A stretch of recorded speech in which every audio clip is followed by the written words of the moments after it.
to realize this wasn't the case. I'm loved unconditionally for no other reason than simply because I exist. Now, she spent some time in the book really addressing, because I know this comes up for people all the time, well, what about people who do horrible things? Are they loved unconditionally just because they exist?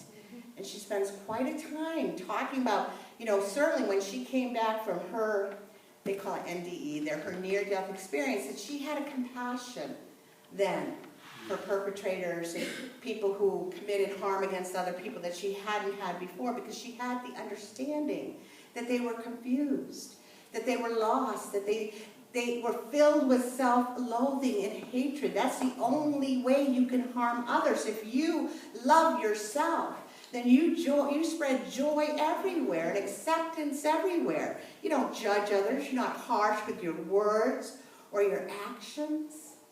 She knew it. So she could see who they were. She could see that they were lost and asleep, as most of us are.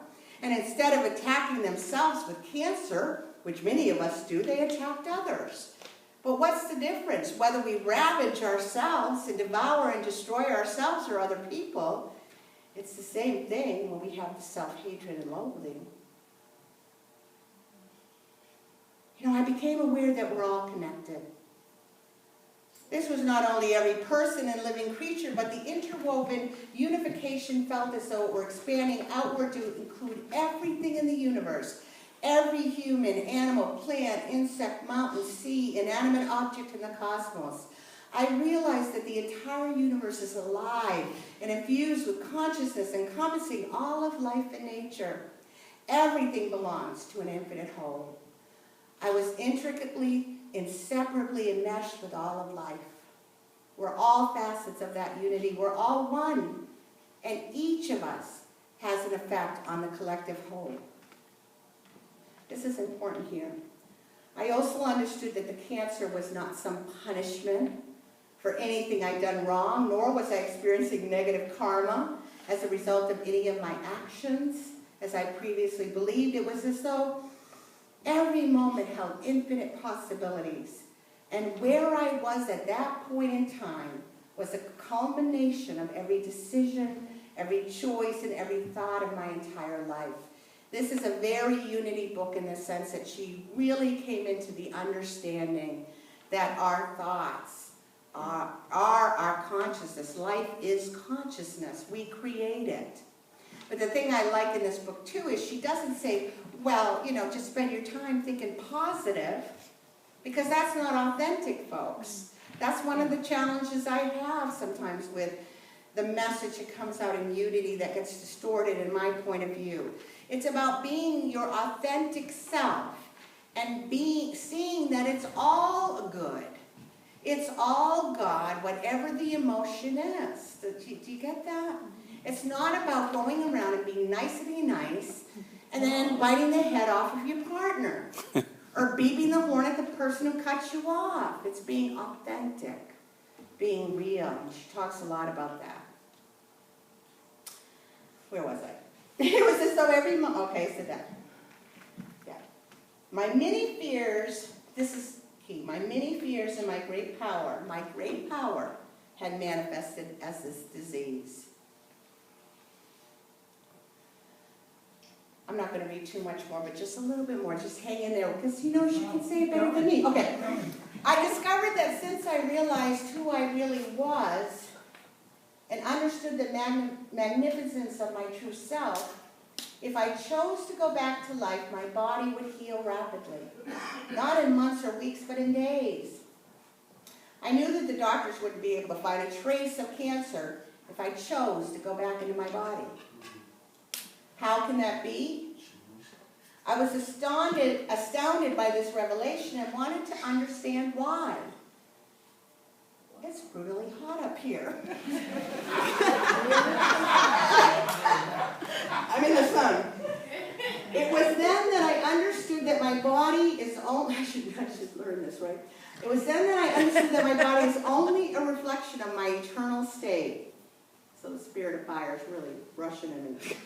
If my inner self were aware of its greatness and connection with all that is, my body would soon reflect that and heal rapidly. Did you get that? Wow. So if she connects with that state of allness, oneness, wholeness, she is healed. It's not about intellectually knowing it, right? It's being it. It's believing it. Even though I always had a choice, I also discerned that there was something more. It feels as though I have a purpose of some sort yet to fulfill. But what is it? How do I go about finding it? I perceived that I wouldn't have to go out and search for what I was supposed to do. Isn't that interesting? You don't have to go to a workshop. Yeah. I want you to go to Spring's workshop. Connect with your heart's desires. But anyway, but you don't have to go to a workshop. And she says, I didn't have to go to search for the purpose. It would unfold in me. Before me, she says. It involved helping lots of people, thousands, maybe tens of thousands, perhaps to share a message with them. I mean, look at what's happening with her book. I'm here reading her words to you. Was she right on? Mm-hmm. And believe me, I'm not the only one. So helping lots of people, thousands, maybe tens of thousands, perhaps to share a message with them. But I wouldn't have to pursue anything or work at figuring out how I was going to achieve that. I simply had to allow it to unfold. Another thing that's so stunning in this book is she shares how this all unfolded. People came to her to get the story. She didn't have to do anything to do this. It's just, it's all in divine order. It was meant to be. What was it? Was it Wayne Dyer? Yeah. Wayne Dyer, who got wind of her, and you know him. And he got the word out. That's how I found out about it. She was on. To access the state of allowing, the only thing I had to do was be myself. I realized that all those years, all I ever had to do was be myself, without judgment or feeling that I was flawed. At the same time, I understood that at the core, our essence is made of pure love. We are pure love. Every single one of us. How can we not be if we come from the whole and return to it? I knew that realizing this meant never being afraid of who we are. Therefore, being love and being our true self is one and the same thing. As I experienced my biggest revelation, it felt like a bolt of lightning. I understood that merely by being the love I truly am, I would heal both myself and others. I never understood this before, yet it seems so obvious. If we're all one, all facets of the same whole, which is unconditional love, then of course, who we are is love. Do you get it? You don't have to be loving, you are love. I knew that was really the only purpose of life. To be ourselves, live our truth, and be the love that we are. Think about the people you've been in the presence of. Carol shared this. Oh, Carol, by the way, I'm going to give her credit. She gave me this book. Well, and Bill. Oh, I'm sorry. Bill State gave me this book. I think for Christmas or something. Or not Wayne Dyer. But Carol said earlier, when you were describing your friend, that she just is love.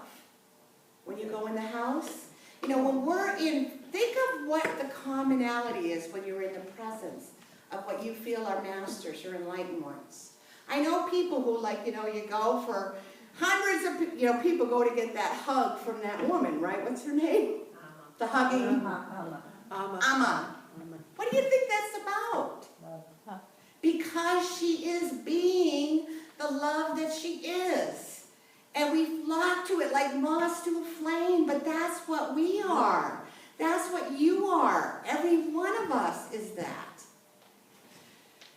Oh, it's so exciting. To be the love that we are. How am I doing? Oh my gosh. It's really late.